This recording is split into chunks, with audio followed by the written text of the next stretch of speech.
And I think that's the number one thing. When you make that list of passions and things you enjoy and things people say you're great at, look at it. But then we also have to make sure that, first of all, there is a demand for that in the market, because you can love all these things, right? I could be a teacher in so many different ways. Like I could just do everything, right? I could go teach English abroad. But you really have to make sure, like, what's the demand? Is there a demand? And can we like add different things? Like, do you love travel and you love to teach? Again, teach abroad. And then obviously, where is the gap? Because demand and gap are two different things. There might be a demand for something, but there's no way for you to, like, it might be an oversaturated market. There might be a gap for something where you can insert yourself, but then again, there's no demand for it. So then you're just kind of sitting along, waiting for someone to come about to love something. Hey, it's Logan Renee of the Soulkation Podcast, the home of all things soul care, a place where we heal, we grow, and we laugh, all while you're building your six-figure business or CEO career. And now it's time for your Soulkation announcements. Some of you have said, I feel like it's time for me to write my book, but I just don't know where to start. And others have said, well, I'm starting the process of writing my book, or I'm kind of finished writing my book. Well, you're both in great hands, because Soulkation University has a program called Produce Your Own Book. So for those of you who are starting the process, I have a free gift for you where you can take a questionnaire on where you should even start writing your book or how to organize your book. For those of you who have started the process, the program also offers you how to organize your book, how to find a book cover designer, how to find an editor, proofreader, formatter, how to pre-sell your book, the top secrets of self-publishing, how to market your book and make your book number one. Oh my gosh, you want to get your hands on this program. So just click on the link in the show notes or head over to loganrenee.com. Hi, everyone. Welcome back to another episode of the Soulkation Podcast. I'm your host, Logan Renee, and I have the beautiful Vivienne with me today. She's glowing in white, honey. Or is that cream? Is it white?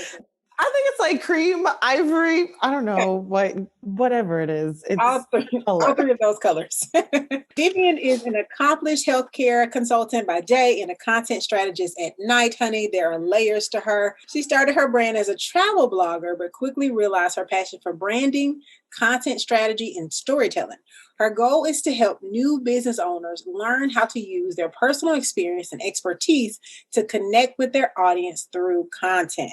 Welcome to the Soulkation Podcast, Vivienne.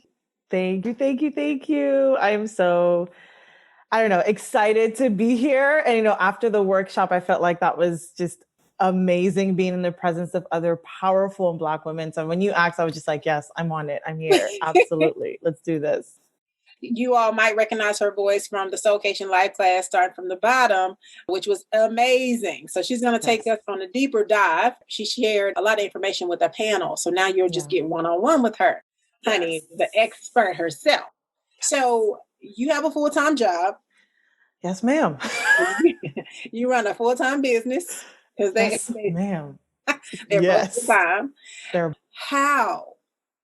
A lot of people ask me that question, so I'm always interested in hearing other people. Yeah. So how for you? How is this possible? God, I feel like that is my first response. It's Jesus, because if you told me a year ago I would be running a full-time business and having a full-time job, I would have not believed you, right? I didn't think you could do both things, but for the last 8 months, I've been doing it and thriving. So honestly, God first, and like time management second. Because the thing is that I'm a consultant, right? I'm a healthcare consultant, and that's a very hectic field. Consulting in general is very hectic. So the hours are not even really 9 to 5. Sometimes it's 7 to 7. Sometimes it's 7 to 9. Last weekend, I was working all weekend. So a lot of planning goes into organizing, okay, I'm going to create content. I'm going to have client time. I'm CEO days, and also making sure I'm not, as my fiance would say, stealing hours from work, because that's very possible. But when I usually tell this joke when I say I know some people, when they say, oh, let me check my schedule, it's probably a way to avoid you. But no, I really have to check my schedule to make sure I can actually say, yes, I can go live with you, or yes, I can be on a podcast with you, or yes, my client is like, can you reschedule this time? But yeah, it's a lot of planning, a lot of organization, a lot of time management. It's tough. It's not easy. Balance does not exist. Balance does At not all. exist. Like, It's what is non-existent. that? And that was one of the big things I had to learn. I had to learn that early on, that like you can't, because when I first started, I was like, I'm struggling. Like I cannot balance this. And I had to learn like it's going to be an ebb and flow, right? Or sometimes when work is very, like last week, like I said, I worked all weekend. And mind you, like I was up till midnight working on the weekend. And all the things I said I was going to do for the business, I had to push it to this week, which means everything, like you're just like pushing things forward and you're trying, they're late nights, and it's one of the sacrifices you have to make if you really want to succeed. Come on now, tell them the truth. It's not going to be easy. And at all. One thing I try to preach to the audience is giving yourself grace. Like, oh, yes, there's no way. There's no way you can get it. And even if you did 3 things, there's 3 things you don't have to do next week. Exactly. Yeah. Exactly. That's good. Okay. So you took what you loved and you created your brand. So how can an audience member that's listening take the skill sets they're using at work? They've used raising maybe siblings. They've used doing after school care programs or something, just helping out or volunteering. How can they take all those skill set and figure out what it is they're supposed to do with their life?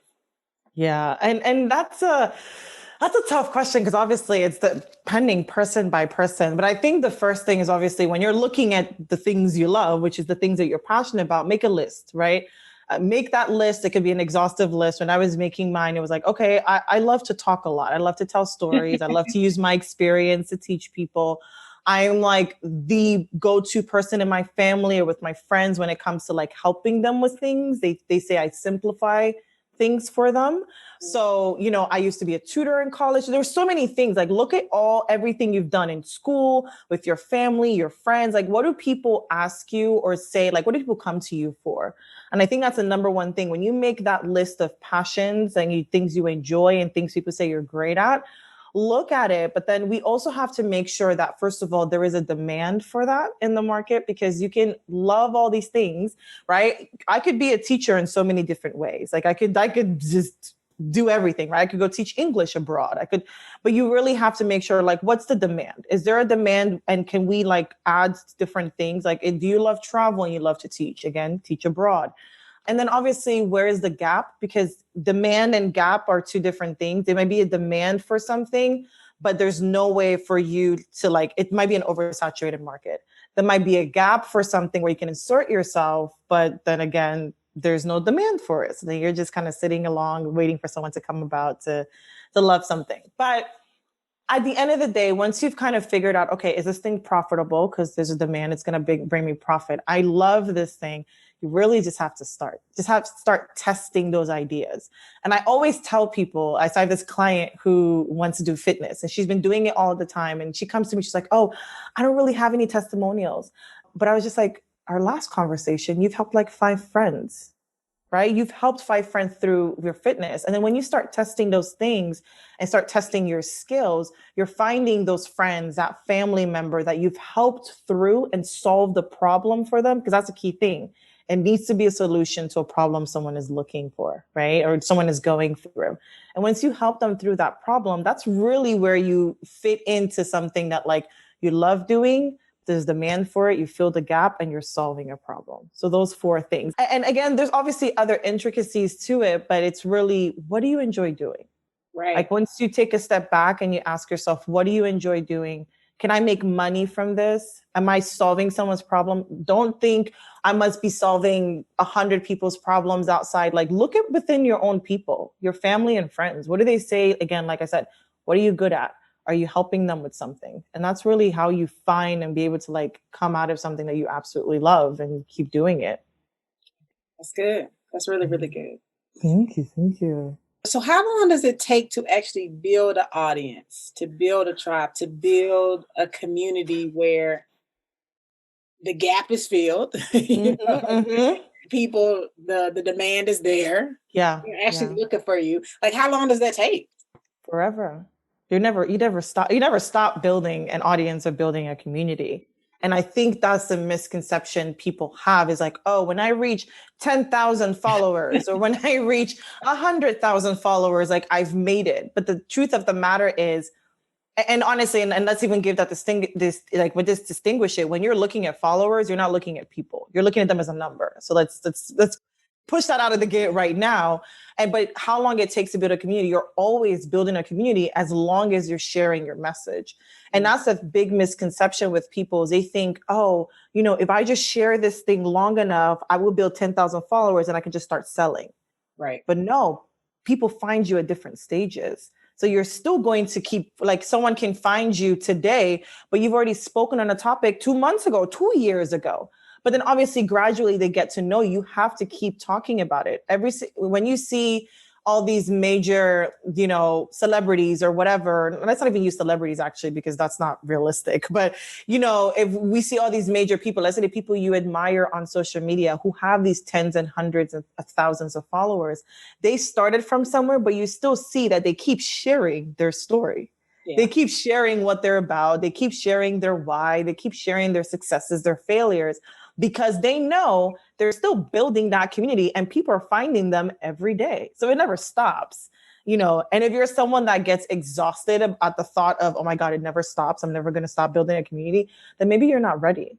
Because the point is, with your passion, you want to build people with like minds and values and missions, like people who really like rally around, not even only you, but rally around a mission. It's not only about you, it's about the mission that brings your community together. And you really have to focus on that. And as much as you say, okay, fine, oh, I have this mission, your community will start coming together and it will grow beyond you, Joe Biden, I guess we want to bring presidential, like Kamala Harris was probably building her community. Now she's by VP, keep building it. Like we're going to use someone, way out there, but everyone keeps building, as they grow. You're still building. I agree. I know Jim Rohn's story like the back of my hand, Eric Thomas' story like the back. I can repeat they own Lisa Nichols, like they say it exactly everywhere. And for the audience, it might be sad. Your story might not be a great story, or your story may be a really good story. Exactly. Yeah, but you have to. Yeah, absolutely. Sometimes, honestly, this is my secret. I detach myself from the story because it's sad sometimes. I don't want to break down every 12 minutes on stage. So sometimes I just detach just a little bit. I know it's my story, but so I can get through what I'm saying. Exactly. Sometimes I detach myself just a little bit. And I love that concept. And even just for what you said, is like people keep repeating their stories. I think the biggest misconception is that like I say it once and it's done, but you just have to find creative. It's your story to tell. Like it's your reason. It's your why. I can tell my why I started forever, right? I can find different creative ways to say why I started and how I started. And I think people really need to realize that all these great people that you see living life are telling it in one way or the other. Like when you get on stage, when you're doing your podcast, like there's snippets of your stories you tell. You don't tell all at once, but you take several lessons here and there when you are teaching, when you have different guests, when you're on live, when you're doing your workshops, to insert your story and teach them. Like that's the most important thing. That lesson, whatever it is that you've learned, you insert it here and there every single moment. I love that. Yeah. That's good. So how do you build, we talked about this a little bit in the live class, but how do you build an amazing audience, a receptive audience, you're not afraid to say, hey guys, just came out with a program, just came out with a book, I'm doing a creative with these people, support all of it, whatever. How do you build that type of community where it's true love and support with them? Yeah, it all starts with you. And that's why when I said, if you're thinking it's like, oh, I want to build a community, it sounds very daunting, or it starts like, oh my God, I'm never going to stop building a community. Maybe you're not ready, but it really starts with your personality. Like when you think, and even when I said, if you're thinking about numbers, like follower counts, that's not building a community. You just want followers for whatever you want followers for, right? And how you build that like really engaged community is like, you're really showing that you care about them. That's it. Like when you really show people that you want their best interest, like even if they don't buy from you, Yeah. Like that is when you build a true community. I get DMs and I get people who are like, look, I messaged Vivienne for the first time. She sent me a voice note. Like she didn't even have to, but it's not even me as like, oh, I'm going to give you this, that 3 months later, you're going to come back and buy from me. I've had people that I've helped in my DMs or my emails that have never bought from me. But guess what? They're still they're still engaged, and they're the ones who will refer me, right? They're the ones who are like, oh, you need like stories, like storytelling stuff. Viv's got you, even if they personally don't need it. But again, as much as you care about them, you really, and a friend said this very powerfully. I had her on my live today. She was like, you never want to disappoint. It was basically more about showing up, and maybe we'll get to this, but you never want to disappoint somebody that you truly love. And it's really about pouring the love and support into your community. Let them feel that you have their best interest at heart and you really are compassionate. And it's just your whole energy, they can feel the love every single time. They know that everything that you do is for them and not to make a quick buck, because people can they can tell. Yeah. I don't know how. I mean, you can tell. We're human beings. When we see that somebody is releasing something, we're like, nah, she's really just about to get it's just about my money, but when you really see like, oh, someone poured their heart, their love. Oh, okay. I know maybe I can't afford it today, but people will try and be like, hey, I'm going to refer you to this person because I know you truly care about this topic, right? I know you truly care about your community. Or I had someone say, hey, I sent your lives to 3 different people.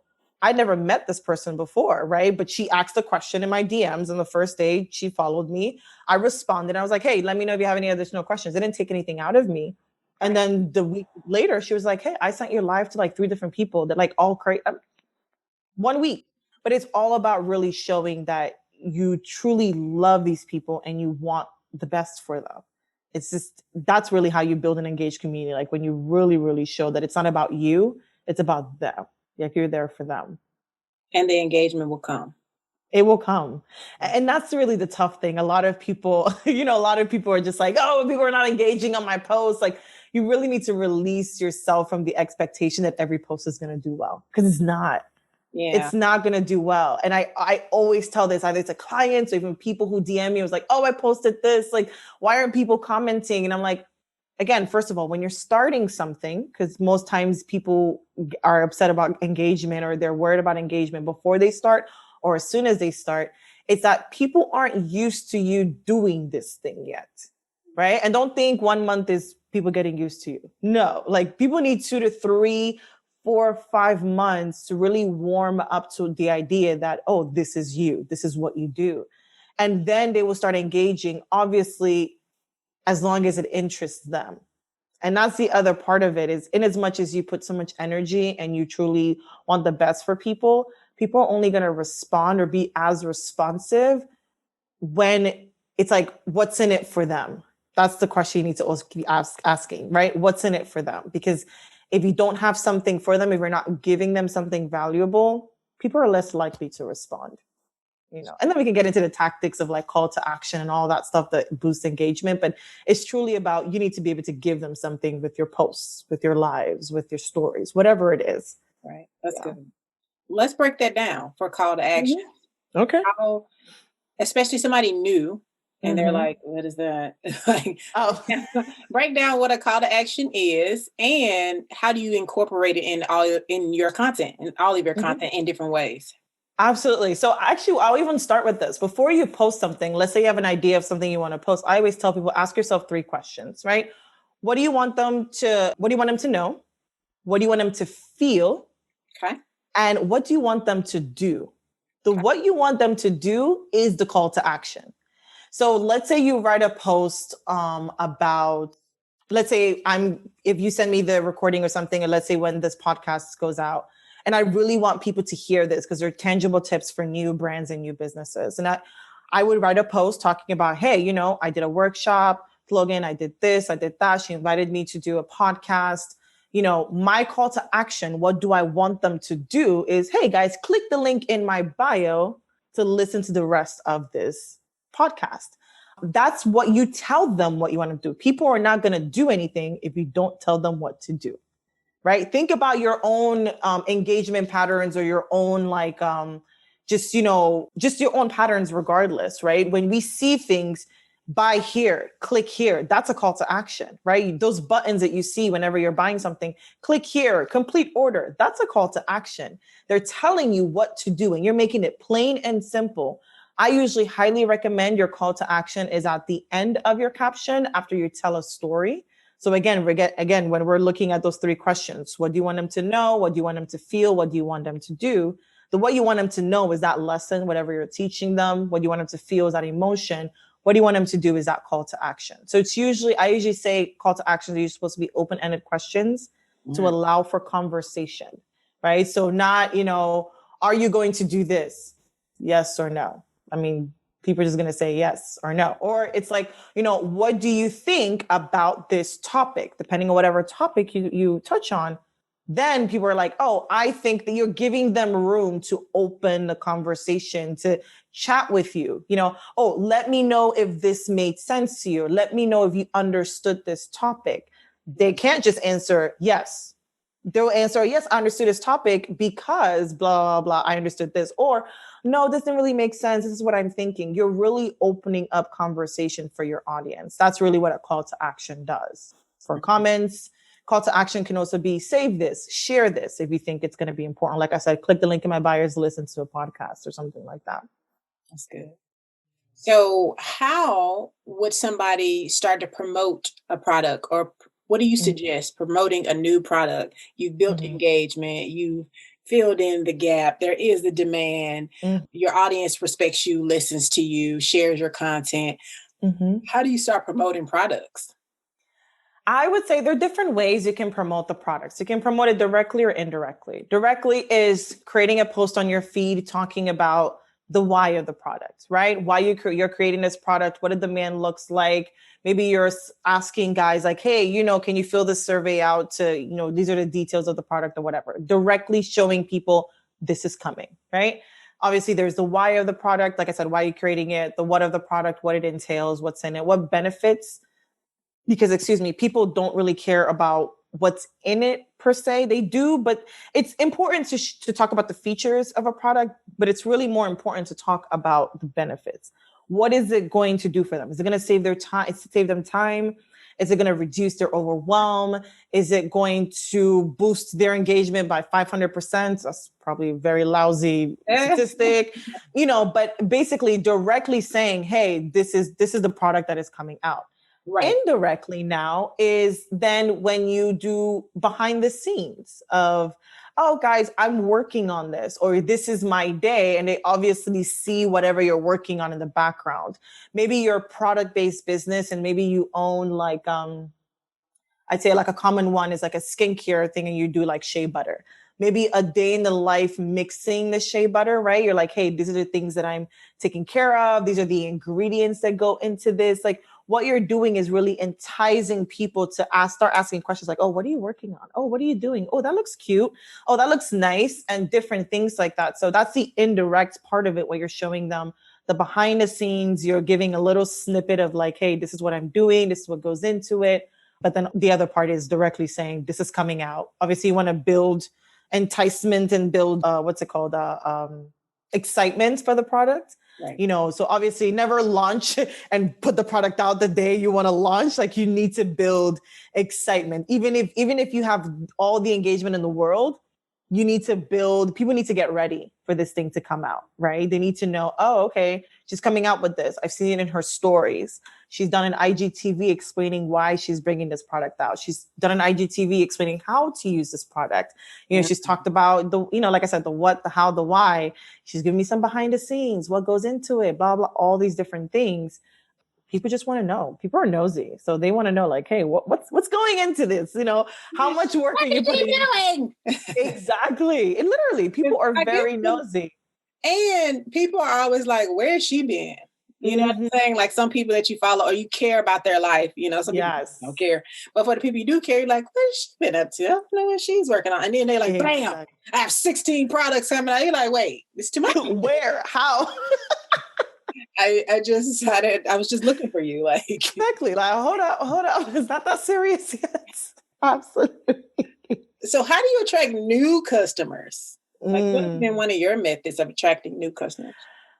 Honestly, it's an interesting question because I don't actually work on attracting new customers. Like so there are engagement tactics where people say go under hashtags and engage with potential pages and whatever. I really just try to nurture my current customers because the best way, for you to attract new people is when your current people refer you to others. Right. So I'll give a perfect example. When I was coming up with my 90-day content calendar, I was nurturing behind the scenes. I was talking about, hey, why you need this? What about it? All that good stuff. And when it came out, most of the sales came from people posting it on their stories saying, oh my God, I just bought this. This is amazing. Obviously, I'll post it. And that attracted new people. I think half of the sales I've made so far are for people who've never followed me. But because other people shared, in a way, that's a referral, right? Share it to other people. And then that's how they're attracted new customers. I think, again, that's in a way passive, but I think the best form of getting new customers is really by word of mouth. And I'll give another perfect example. My fiance does custom suits and he has an Instagram page. He just, like not big with it. I've tried to help. He's like, no, I'm good. But, one thing, this girl, let's not even get into that. But in 2020, obviously, we all know no one's going anywhere with custom suits. But we were having a discussion the other day. He's, surpassed his 2020 goals, even if early on he was like, oh, I didn't think I was going to sell this much. And all his customers came from referrals.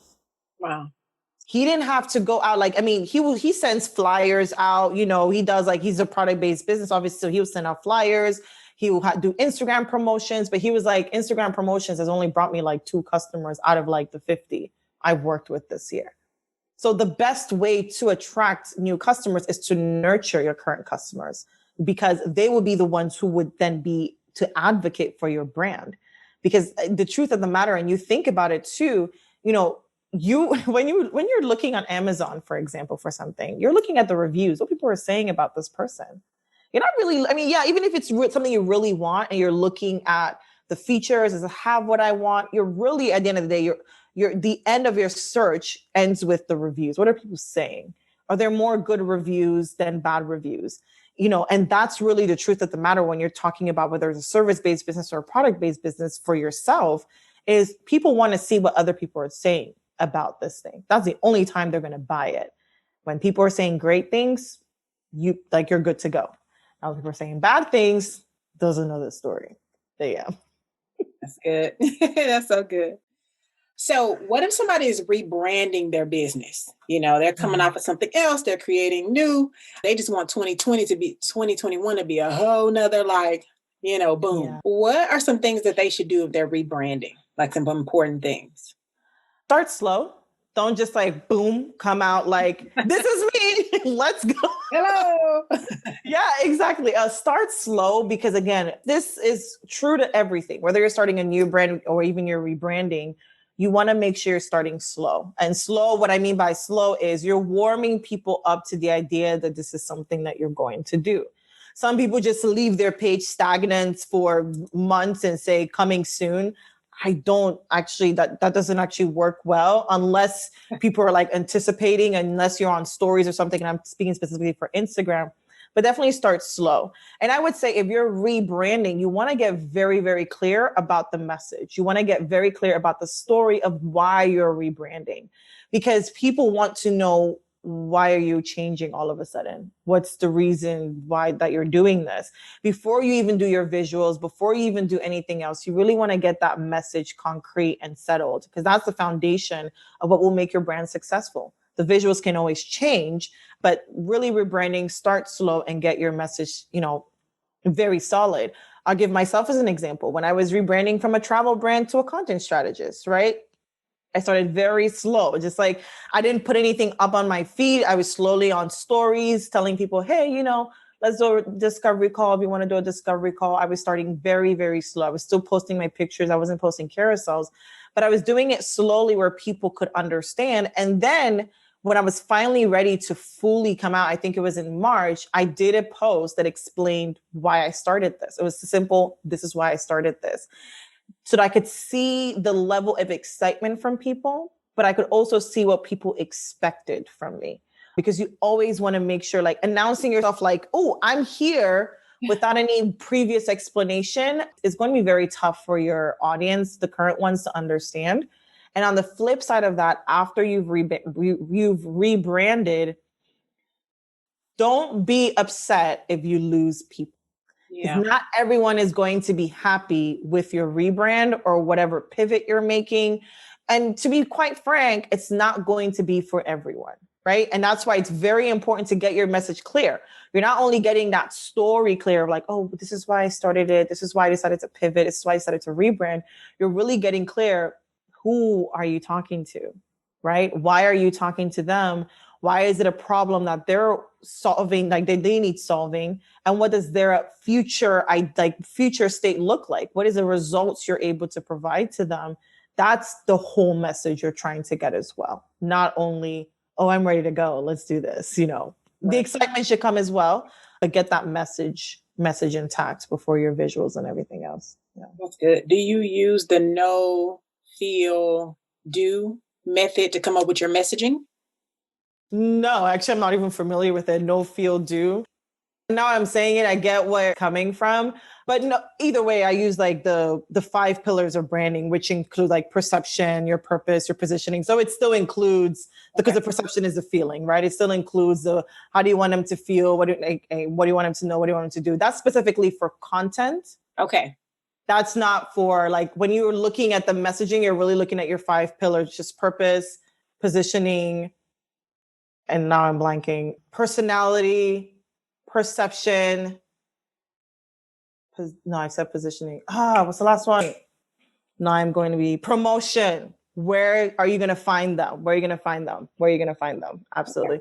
No, but a no feel is like when you're creating content, that piece of content, you're always asking, what do you want them to know? What do you want them to feel? What do you want them to do? And purpose, position.